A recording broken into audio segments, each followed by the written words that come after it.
Welcome to Then and Now, brought to you by the UCLA Luskin Center for History and Policy. We are dedicated to studying change in order to make change, linking knowledge of the past to the quest for a better future.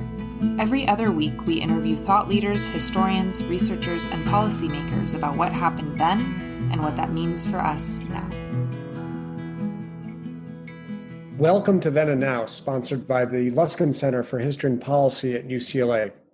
I'm David Myers. I teach in the UCLA Department of History and direct the Luskin Center.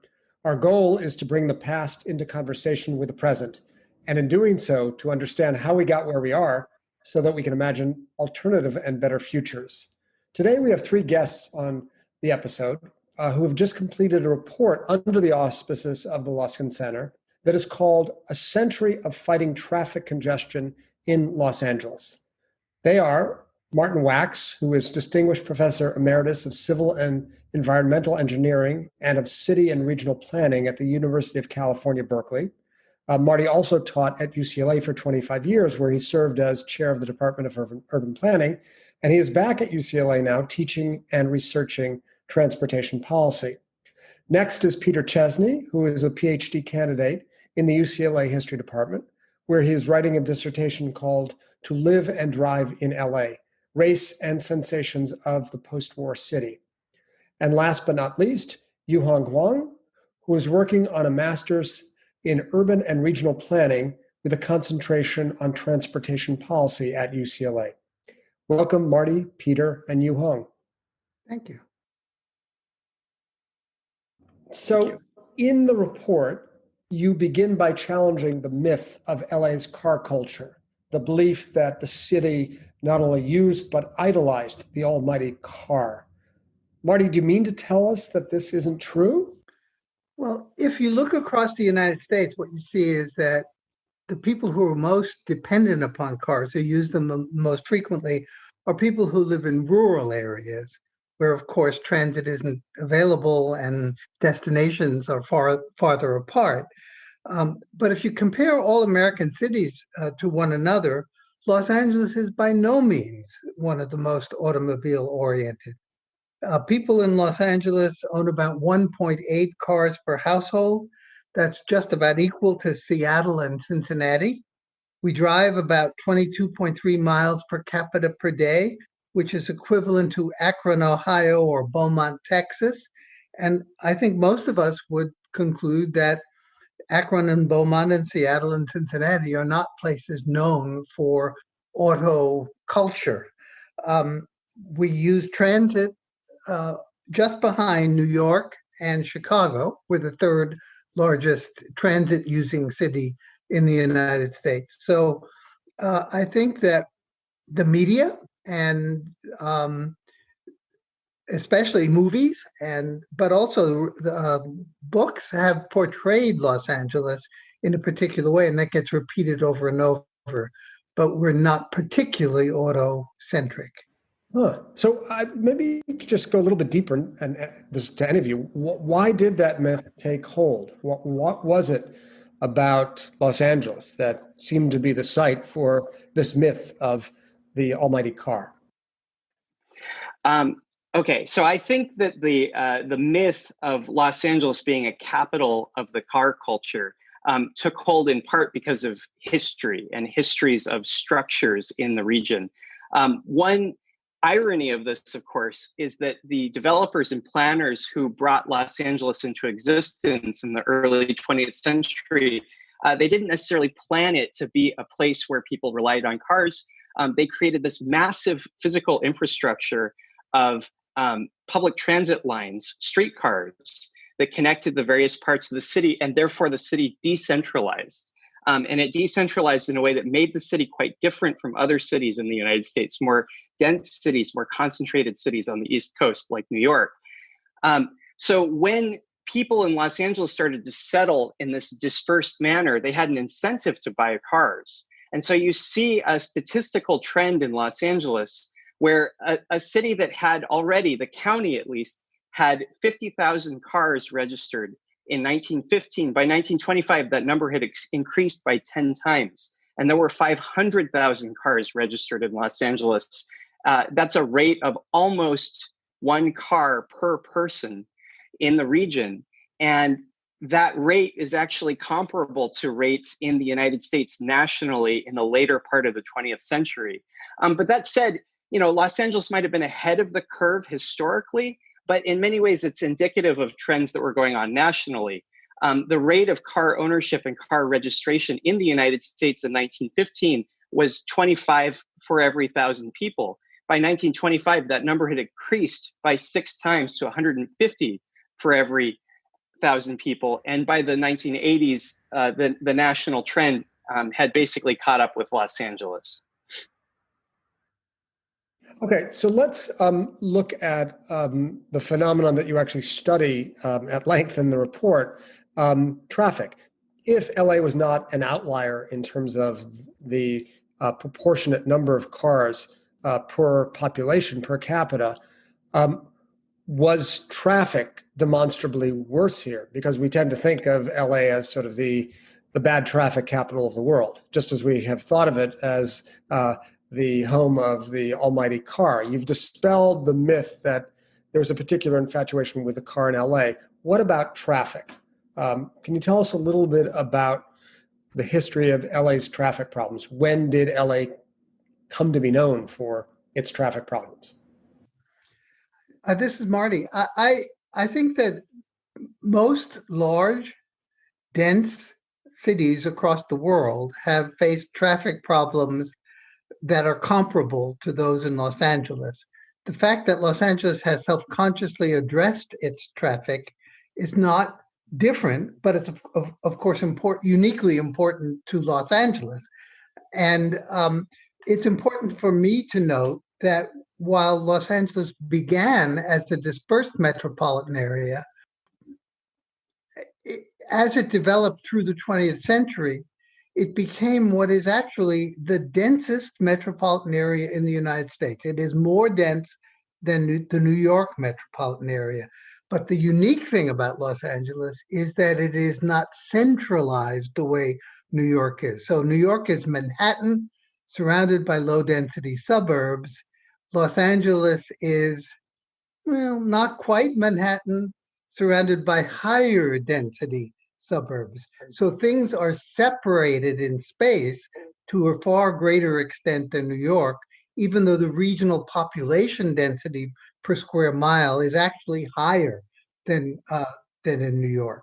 So in Los Angeles, we have struggled between should we centralize and connect everything to downtown by rapid transit, while at the very same time that some people favored that, people who lived in the San Fernando Valley or in Long Beach said, no, why should we invest billions in rail rapid transit to make downtown stronger? We are a unique city. We are decentralized, and that's a good thing. And we should have activity centers in Long Beach and in the San Fernando Valley and in other surrounding areas. Okay, so I want to go back to this question about when congestion became a problem, because I remember speaking to very long-time residents of Los Angeles who once, when I made a reference to the eternality of traffic congestion in Los Angeles, laughed at me and said, what are you talking about? When we were growing up, there was no such thing. That may be a mythic reconstruction that reveals the fragility of memory or not. Was traffic from that point in 1925, Peter, when there were 500,000 cars, a problem, or did it compound in an exponential form over the years? It appears to have taken new forms with the passage of time. You could argue that the traffic was really terrible in early 20th century, and there were issues that made it worse than anything we could possibly imagine today. I'd like to evoke a time in the 1910s when, as a driver, you would have been competing for space in the streets with horse carts. You would have been driving in a city where there was no jaywalking ordinance, so people might have darted out in front of you at any given time. And the streets were much narrower, and the streets were much less planned for automobile traffic than they became later on. There also wasn't much of a traffic code that was really enforceable until the mid-1920s. So I'd say it was definitely worse, but it was a different kind of problem. And it was the problem of what planners will call multimodality, which was a problem that was basically eliminated in the 1920s. But at the same time, while traffic planners dealt with one fire, a new fire started. You could argue that that new fire was just the number of automobiles. It started to grow dramatically from the 1910s into the 1920s. It peaked in 1929. It slowed during the Depression and World War II, and then it started to take off again, and traffic took a whole new form in the middle to late 20th century, where all these freeways had been created, and the freeways did speed some of those long trips from one end of the city, but those freeways also induced a demand that had existed in the city for free-flowing traffic, for life out in low-density suburbs, for jobs that were far from where people lived. And so as the freeway network was created, this new form of traffic arose, which is the form of traffic that results from people changing their lifestyle, changing their habits, and basically creating a problem that hadn't really existed before, because previously it would have been impossible for that traffic problem to exist. Right. Well, it's interesting because, as you describe in the report, there have been a variety of solutions proposed to the traffic problem, including building new highways and freeways, which, as you've just suggested, became, in a certain sense, a problem because it enabled far more volume. So I'd love to go back and just think of some of the solutions that were proposed to the traffic problems of Los Angeles over the course of the 20th century. Hwang, do you think you could give us a sense of some of those solutions? Sure. So as Peter described, we had this sense, and as we describe in this report, LA has this continual sense that traffic congestion is going to stop its proverbial beating heart.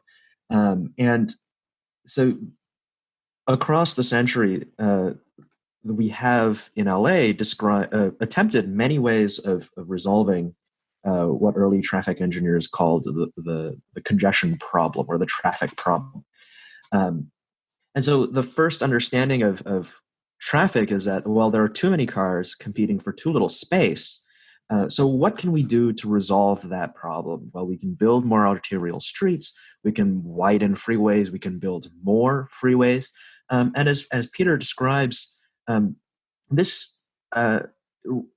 routes will traffic reasserts itself in a way so that across different routes, there's an equilibrium of travel times.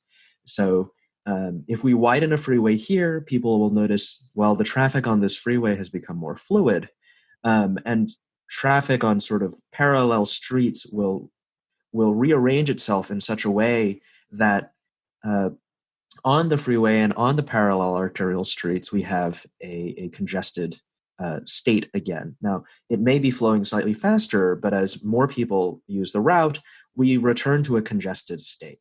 And so building more capacity is often a stated solution, but a century of interventions of building capacity have shown that congestion will reassert itself sooner or later. We've also tried regulating traffic in various ways. So, for example, turning certain streets, Olympic and Pico, for example, into one-way streets, creating sort of anti-gridlock regulation. And this has, in many ways, the same effect. It is a practical effect of loosening a little bit of space on the road. And as traffic becomes more fluid, the same effect happens as if we widen streets. So people see that the traffic has become more fluid, more traffic moves onto the roads, and congestion reasserts itself. And one thing that was also tried was better information about traffic. So telling drivers, well, there's congestion here. And in more modern incarnations, we have things like Google Maps and Waze, where you can view sort of multiple different routes and see which one is the least congested. But as drivers fan themselves across the various routes, each of them moves to, again, a travel time equilibrium. And as more and more drivers come out because, well, it's going to take less time than I thought it did, so I might as well take that trip. or I think I can go a little bit farther and get that far away store that I like rather than the nearer grocery store. That traffic increases again, and we see congestion reassert itself. And so it comes back to drivers wanting that capacity, drivers seeing that ample capacity, that extra capacity, and saying, well, my trip has become possible in a time that I think is reasonable, so I'm going to make that trip. And congestion reasserts itself, even though we've created all this extra capacity, all this more efficient roadway. Right. I mean, it seems in that regard that the proposal often becomes the problem. I mean, Waze is a good example of that.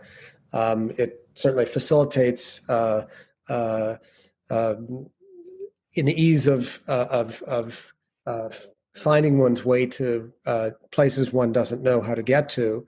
But as residents of certain neighborhoods off of the main thoroughfares know, it creates new forms of congestion.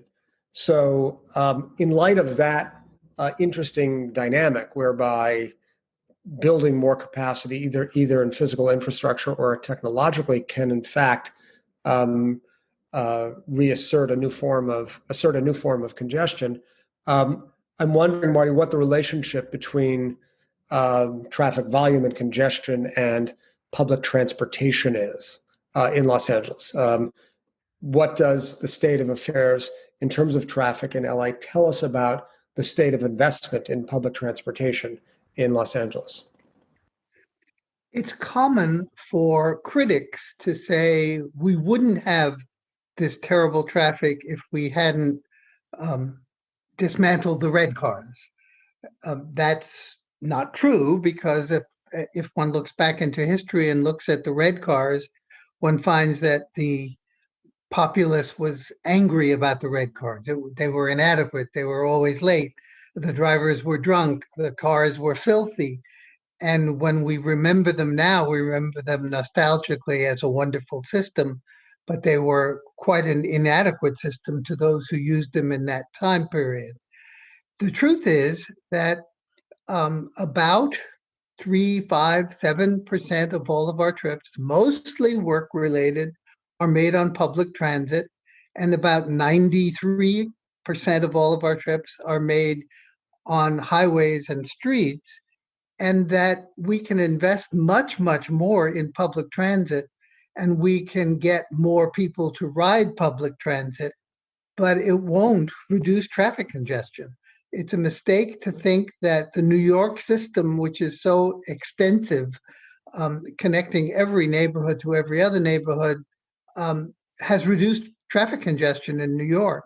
Just as Hwang pointed out that building more highway capacity generates more travel, it would be true that building more transit capacity would generate more travel. What we do when we invest in transit is we provide people with alternatives to driving so that they can choose to take a bus or take a train instead of a car. And we hope more and more people will do that. But it doesn't eliminate the possibility that somebody else will say, well, so many people switched to the bus that the roads are less crowded, so I'm going to go to that store that's farther away or take that job that's farther away, and traffic again reasserts itself. Transit is important, but it is not an antidote to congestion. Okay, that's really helpful to chew over. I want to turn our focus away from the past, where we've dwelt for the last 15 minutes or so, to a discussion of today. Where are we today in terms of traffic policy, the state of congestion? And I suppose this is the opportunity to really reflect on what inquiry into a century of traffic policy yielded. Would you describe the state of affairs today as emblematic of a policy failure, Marty?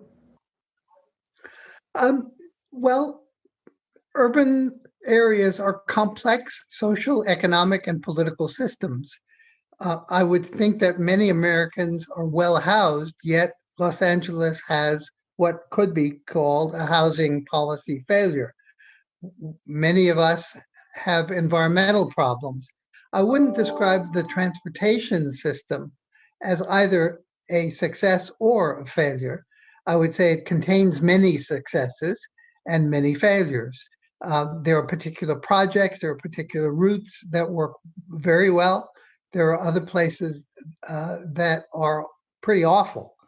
The one thing that comes to mind as an important innovation right now, which is being discussed and debated by the LA Metro board and by consultants to LA Metro and by SCAG, the Southern California Association of Governments, which includes 6 counties, not just Los Angeles, is the possibility of introducing congestion pricing. And that's very controversial. And that is really why we decided to do a history of transportation and congestion in Los Angeles. Congestion pricing means changing the price to drive, depending on your location and the time of day, charging more where the roads are most congested, and charging less where they are free-flowing, and charging maybe zero where they're free-flowing. And this exists now in 40 major cities around the world. And the surprising thing is that those cities discover that it's actually a more equitable system than the current system, because the people who are disadvantaged by the congested system in Los Angeles tend to be lower income and minority citizens. The people who drive the most tend to be rich and have multiple cars in their households and travel a lot more. So the people who would be paying these fees generally are people of means. The people who would be benefiting from the improvements and the expenditure of the revenue that is raised that way tend to be those who use public transit the most, transit dependents, we call them. And so congestion pricing has some promise for Los Angeles. And the last thing I'll say in answering your question is that quite recently in the city of Stockholm, there was a proposal to introduce a system of congestion pricing. And it was very controversial, just as the proposal is in Los Angeles right now. So the mayor of Stockholm brilliantly made a suggestion. Let's try it for 6 or 8 months, then let's remove it. And then after 3 or 4 additional months, let's have a vote. And the people experienced that over a year and a half, and they voted to bring it back and found that it was a superior system. It made transit work better. It made their highways work better. One very important person, his name is Herbert Levinson, one of the America's leading experts on freeways, who passed away a few years ago, when he visited Los Angeles, made the statement that Los Angeles has probably the best road system of any city in the world. We just manage it inefficiently. And the way to manage it more efficiently is to charge prices for its use. So I want to go back to congestion pricing in just a minute, but I'm interested in how you would describe the cohesiveness or lack thereof of traffic policy in LA. And I wonder if you have any thoughts about how our traffic policy compares to that of New York City. In both cities, traffic congestion is serious. Traffic congestion is always serious in successful cities. Traffic is not produced in great volumes in Duluth because there isn't the economic and social activity in Duluth that there is in New York or Los Angeles. And New York has delays and it has congestion just as much as Los Angeles. So what I think we learned from comparing the two cities is more in their similarities than in their differences. We find that everyone complains about traffic and everyone complains about the solutions that are proposed for traffic. So right now we can conclude from the fact that New York has again postponed its experiment with congestion pricing due to the COVID emergency, that many of us in both cities think that the solution is maybe worse than the problem. And that means we would rather sit in traffic than pay a fee to avoid it. And as long as there's a strong political consensus that that's the preference, we will have to learn to live with the traffic congestion. Okay, I want to ask Peter a question, because Peter, you're not only an astute student of the past, but always interested in the future and in people in the past who have thought very seriously about the future. So over the course of the last century, have there been visionary policymakers or political figures who developed new, innovative, far-reaching solutions that were never realized? Yes, absolutely. Well, I'd start just by alluding to Marty's comments about congestion pricing. You know, some variety of congestion pricing has been proposed for the last 100 years. I mean, it goes back to Peugeot, who was a British economist, Frank Knight, who was an economist at the University of Chicago, a Nobel winner, William Vickrey, just all of these great thinkers. I mean, really impressive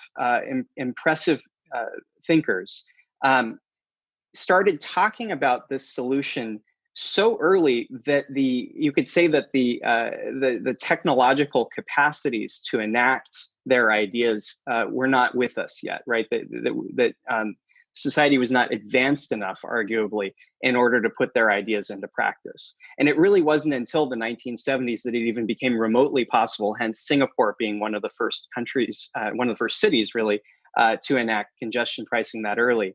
But looking at Los Angeles in particular, I want to highlight a couple of people of this particular place who I think are comparably far-seeing and prescient, and definitely deserve our attention, whether their visions were workable or not. The first that I'd mention is named Clarence Dykstra, who any UCLA student or employee should be able to recognize that name. He became an administrator at UCLA in the 1940s. But as early as the 1920s, Dykstra was already looking ahead into the future and thinking about how to deal with problems like housing and traffic congestion. And what he came up with was the idea that low density development would provide a workable solution to the traffic problem in Los Angeles. And I'd say that he was both right and wrong. You know, it's urban concentration that makes traffic worse than pretty much anything we can imagine, right? It's the reason why there's the kind of traffic congestion you see in Manhattan. But of course, Dykstra wasn't able to recognize in the 1920s that the low density deconcentration of Los Angeles was going to lead to these longer trips and more car dependency. And so by the 1930s, he's already recognized this kind of failure of imagination. And he's one of the first people to really highlight that Los Angeles could benefit from a very extensive network of freeways. And what he recommends, and he does this in a private capacity, he's not even a city employee, he's doing this as you could argue like a community or a public service, is he recommends a freeway network that's twice as extensive as the one that we have today.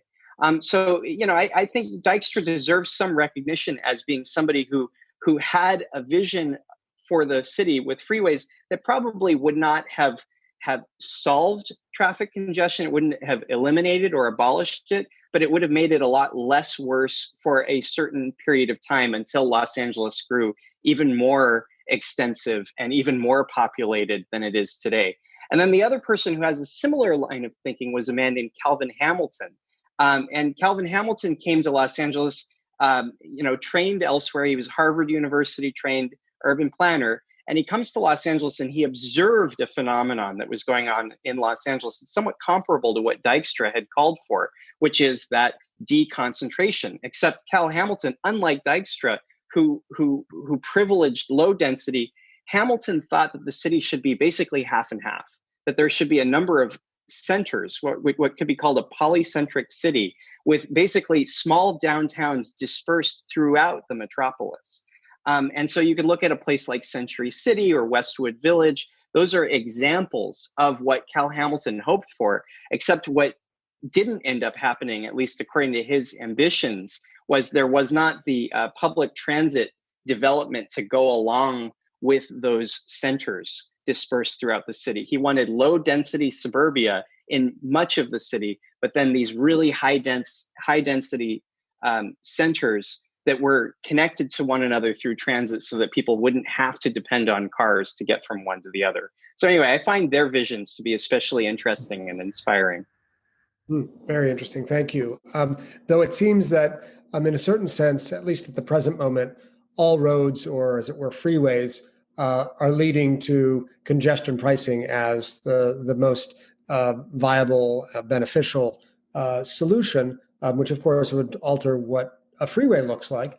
I want to turn now to you, Hwang, and we've heard in bits and pieces about congestion pricing, but I want to hear a little bit more.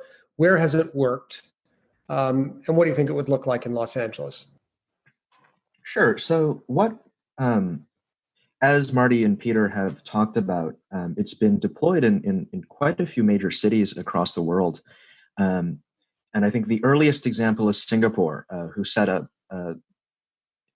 the earliest were manual gantries with traffic officers positioned at each one.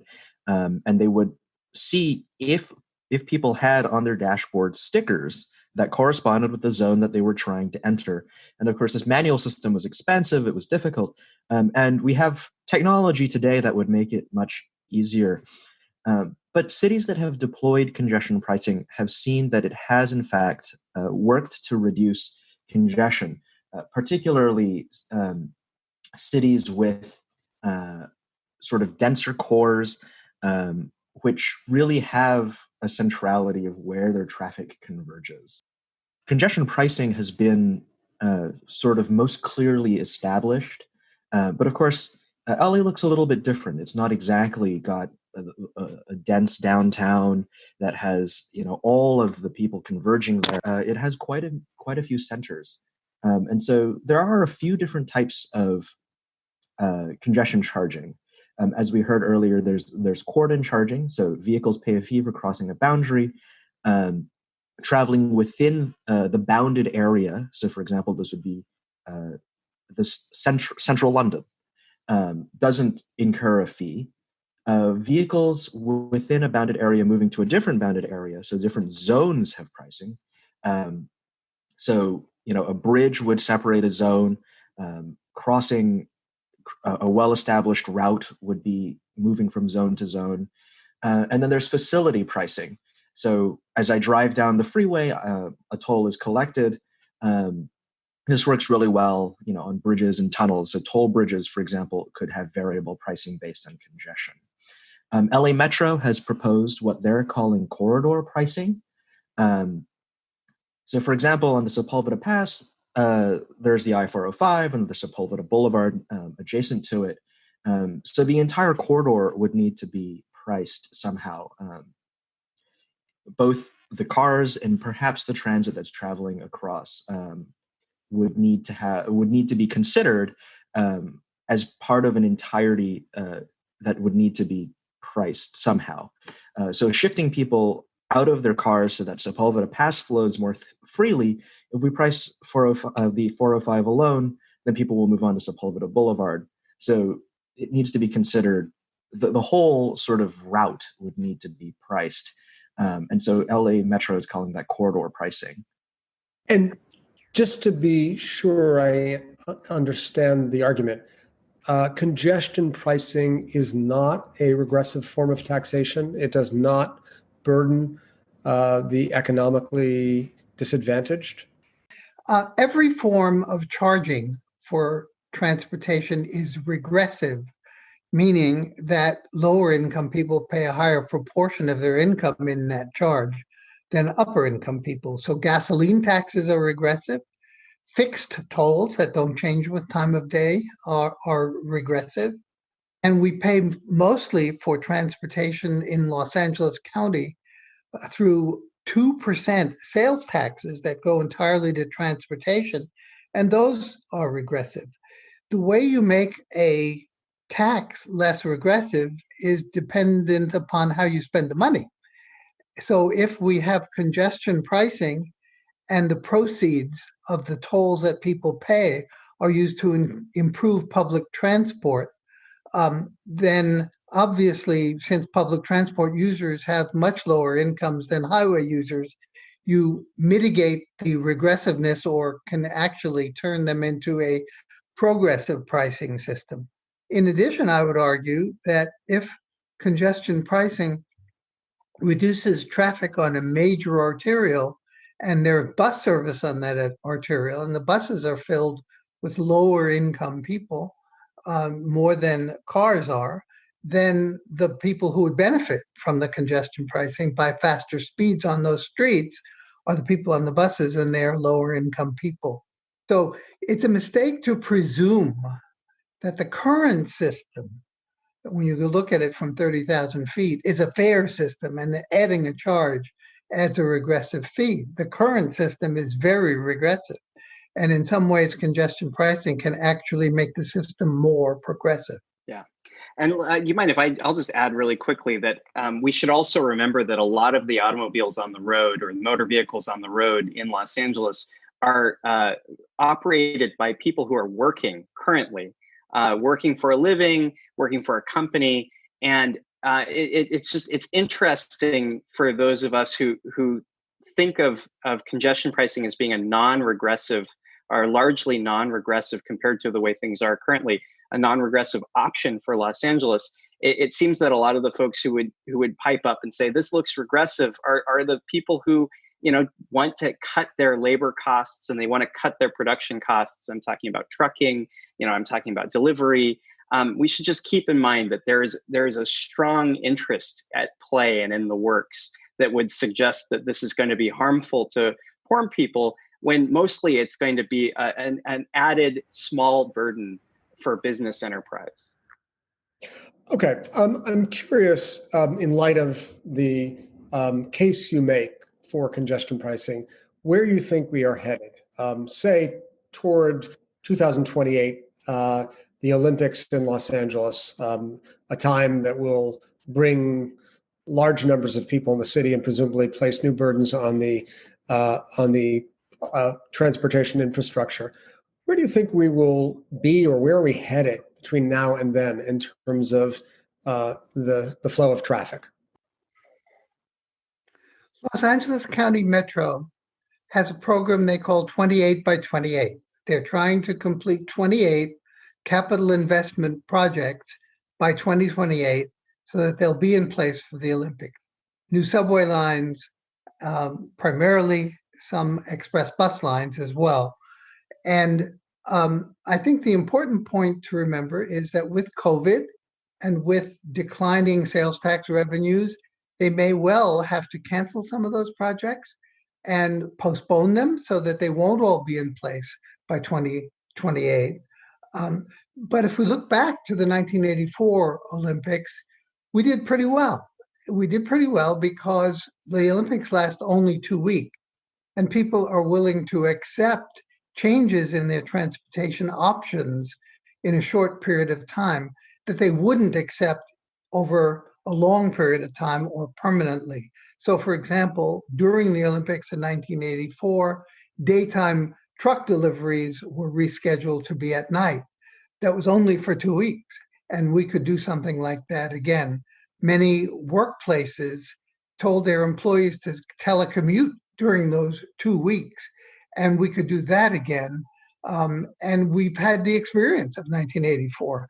The transportation system during the Olympics worked about as well as at any time in the last 50 years. So the Olympics is an important event for the city of Los Angeles, but the solution to its long-term congestion problems is a separate question from addressing traffic during a short period of time, like the Olympics, when people are quite willing to adjust, knowing that it's a temporary adjustment. Peter.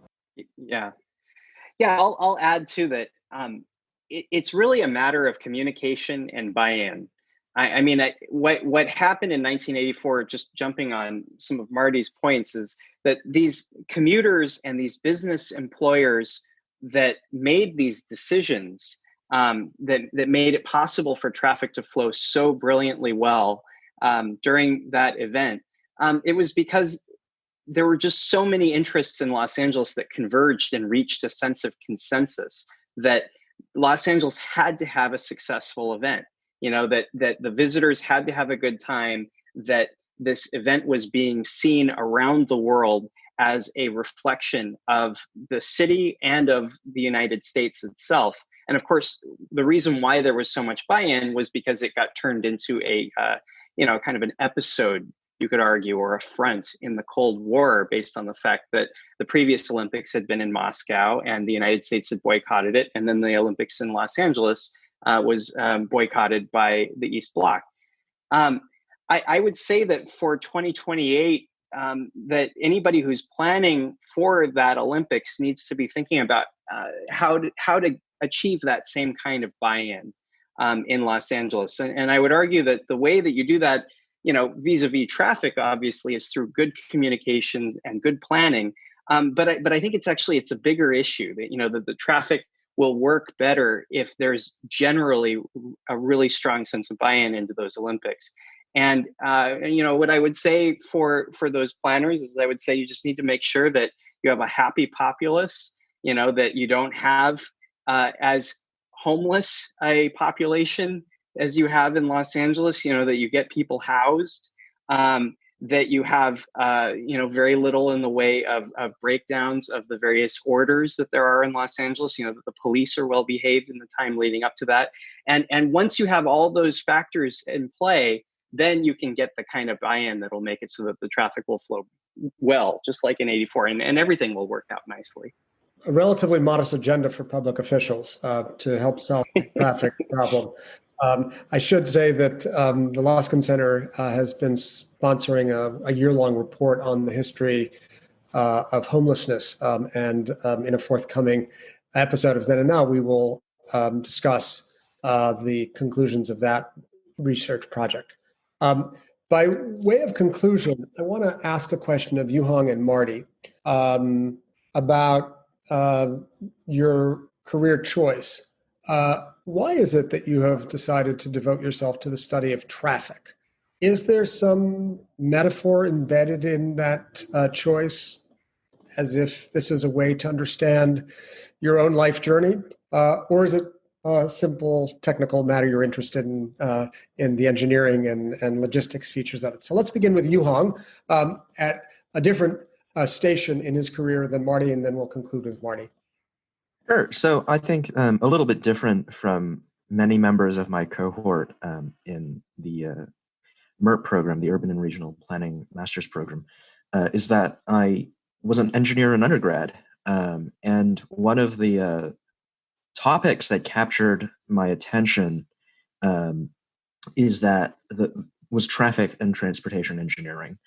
And I felt like I wanted to do something that was more policy oriented, that was more that really studied more deeply the implications of these engineering decisions that were being made on the people that they were ultimately affecting. So I ultimately decided to do an urban planning program rather than continue straight through in engineering. And so that's how I ended up where I am. Okay. Marty, you have devoted a long and productive career to the study of traffic. Why? I'm so glad that you asked that question. When I was a sophomore at the City College of New York, as a civil engineering student, I enrolled in a course called Transportation Engineering. The instructor, named Joe Pistrang, was about the most dynamic teacher one could imagine. And he had us out in the field counting cars and riding trains with stopwatches, and I became fascinated by it. And he was also an inspirational teacher. So in that class, I decided not only that I wanted to study transportation, but that I wanted to be a college professor.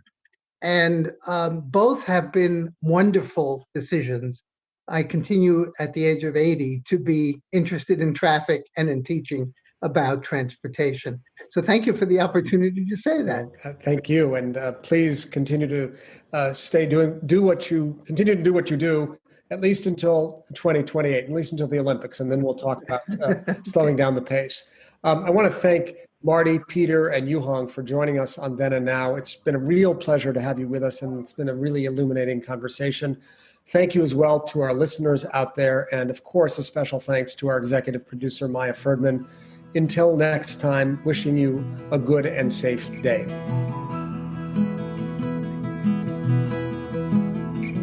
Thank you for joining us this week on Then and Now.